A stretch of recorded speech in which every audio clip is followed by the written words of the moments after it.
Well, hello everyone. Welcome to our YouTube channel. Today we are going to review and summarize a special and precious book written by an American author, Simon Sinek. Start with why.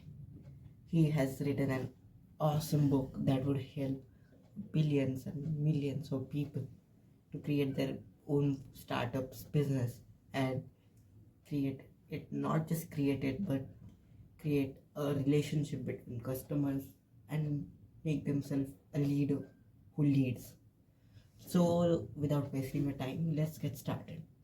This book starts with awesome three stories that I would like to summarize, in which he talks about Langley and Wright brothers, how they just got they are different from one another. Still, one of them got success while others got failure and quit. Well, Langley was a genius in aerospace. He had knowledge, he had people, he had support from government, while on the other hand, the Wright brothers didn't have a formal knowledge. They were just having a purpose behind a flying machine, aeroplane that we refer to it right now. But they created it so awesomely that they just blast. They made their first flight, and 3 weeks after the news was spread, people just can't believe a local rural person can do it. So the Langley just quit because he was not the first one. The next story is about Steve Jobs. He was a person who just changed the course of technology. He was the person who challenged the status quo and make smartphones and technologies seem to be a lifestyle instead of just necessities. Then is the story of Martin Luther King Jr.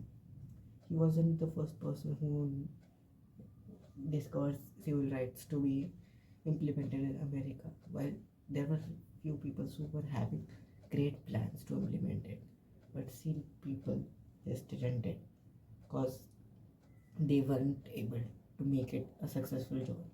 Instead, Martin Luther King Jr. did because he didn't have a plan. He have a purpose. He have a dream, which he has referred in his speech.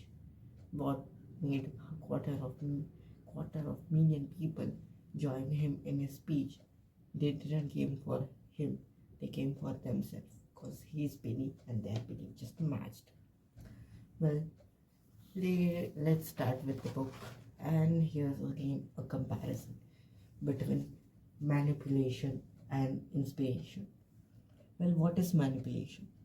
It is a gentle and great wise trick to influence people in a smart way. Well, there are many ways we can just outsmart people and influence them, like price, promotion, fear, and peer pressure. Let's start with price. Well, company generally refers price as the best manipulator in the market, because if you decrease the price of a product, people are more likely to buy it other than the expensive product, because they are too expensive and most of the people are not millionaires to afford.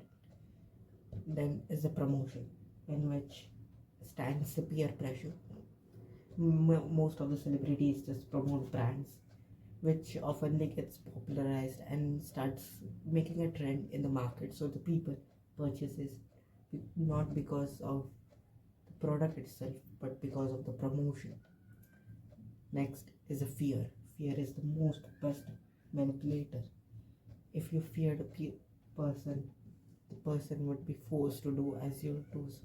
If you feared that eating too much unhealthy food would be not good for their health and it can cause serious problems, they would cut it. Tobacco, same as it. Next, peer pressure I have referred.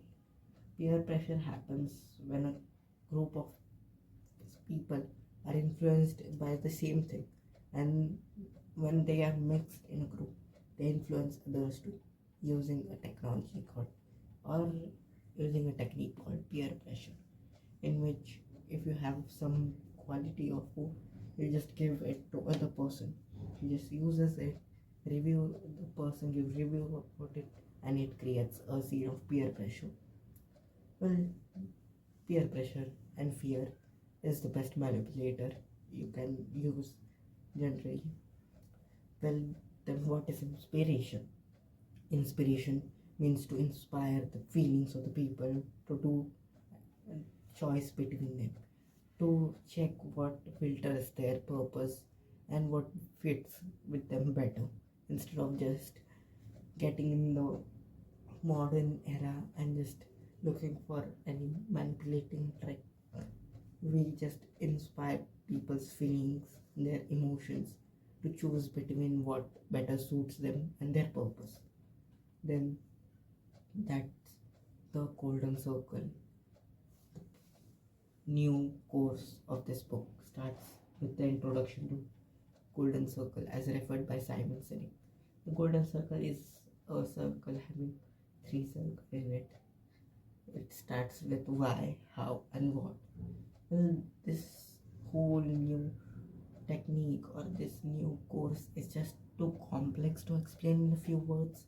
You just have to read the book, but I will try to explain it. Let's say why. Why refers to your purpose, your belief.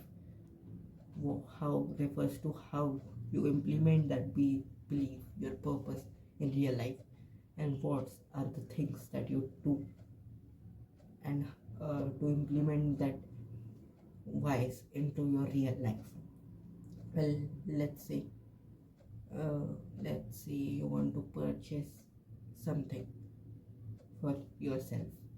Let's say you go to smartphone market and you choose a smartphone, but if the company is using manipulation trick, you would just get confused because you have a purpose of getting an iPhone that better suits your profession as an editor.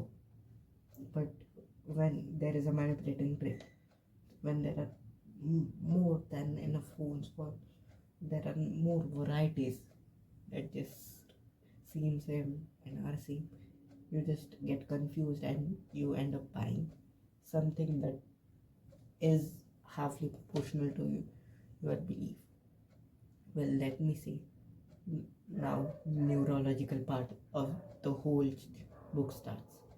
Well, the part of your brain that controls decisions and emotion is limbic brain, but that part of the brain has no access to language. That means it cannot understand the language. So that's why most of the businesses fail. If they have purpose, they can't. If they have purpose, if they execute it, but if they use manipulation trick, they can't just trigger a curiosity in their limbic brain, because limbic brain doesn't understand language, it understands emotion and the purpose behind it. Well, then comes the neocortex. It's the what part of the brain. What part means it analyzes the features, things that are present in your phone, and then takes the right decision. It understands language, but it is very complex in understanding feeling, and it is hard in decision making. Well, here's the main line of the book. People don't buy what you do, but people buy why you do it. People generally decide on the purpose behind buying a phone rather than what features you are referring. People just don't go and say that I want 128 GB phone or storage phone, 8 TB RAM, etc. etc. They just say I want a phone because I have been like I want to do this, I want for betterment of this, etc. Well, most of the companies or the startups nowadays start with why. If it was true, most of the companies would flourish. But the opposite part start. Most startups start with what. They just firstly tell that they have this features, they compare their product with other brands, then they start with how, and if a little space is remaining, they tell their purpose. But that's not how leaders lead. Leaders start by attacking on people's limbic brain part. They target the emotions of the people. If emotion is targeted, there's not people are more likely to believe you, because your belief and the company's belief is attached to that person's belief, and he is more likely to interact and create a relationship with you. Well, then comes the law of diffusion of innovation. This graph just divides our population on the basis of their grasping time. Firstly comes the innovators. Those are the people who have crazy ideas and gut beliefs. They take their decisions on their guts. They are the innovators who innovate new things. Then are the early adopters. Those are the person who are willing to wait in a line for 3 to 4 hours to get iPhone.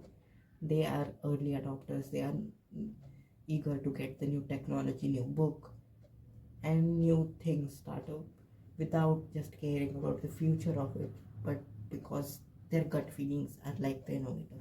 Then our early majority, those are the people who adapt their technology, but after a few months or years, due to new technology advancement, they are forced to do so, and their gut feeling just matches somehow. Then our late majority, those are the people who are less likely to adopt a new technology unless there is just necessity of doing it, like a new MacBook came but you are still using a typewriter and you want to write a presentation, then the necessity of late majority came, so they have to take to the new technology. Then our laggards, 16% of our population, those are worst at adapting at new technologies. Those resides on those touchpad phones while there isn't iPhone 16 have launched in the market.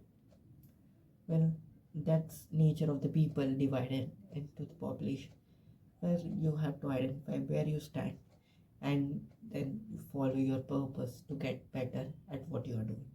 Then the last part, or the second last part I can say, is the megaphone. Well, you have a purpose, you know how to do it, you implement it through your words, but if the people don't listen to it, it's of no use. If Apple wouldn't have promoted their brand and created a environment in which an MacBook is a lifestyle, then it wouldn't have been successful. People believe because they listen. Communication is all about listening. So I have referred to the golden circle.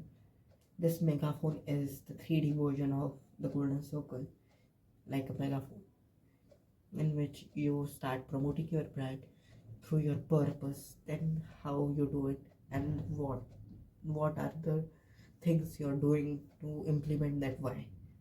That's a simple topic, but it just is the most important part, because promotion is the final part, after which the product gets launched in the market and people just decide what attaches to them the best. Their beliefs, their attachments is most important. And let me say, all the whys, all the purposes start personally. You don't have